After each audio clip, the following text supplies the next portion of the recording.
לצערי, נתניהו מונע מאיתנו להתקדם לניצחון האמיתי שהוא ההצדקה למחיר הכואב והמתמשך. לכן, אנחנו עוזבים היום את ממשלת החירום.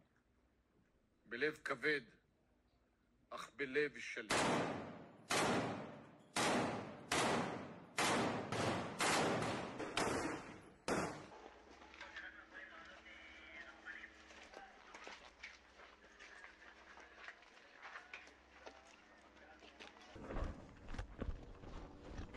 על צווארם.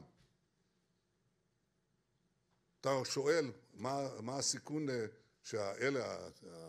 אבל ברשותך, אני חושב שצריך להקפיד, שזה לא כך חשוב איפה דעתי התקבלה או דעתי לא התקבלה, איפה אני מוביל ואיפה אני מצטרף לדעתם של אחרים. השיפוט שלי הוא פועל רק לפי פרמטרים ערכיים בנושאים האלה, וזה אומר שקודם כל אנחנו מסכנים חיילים,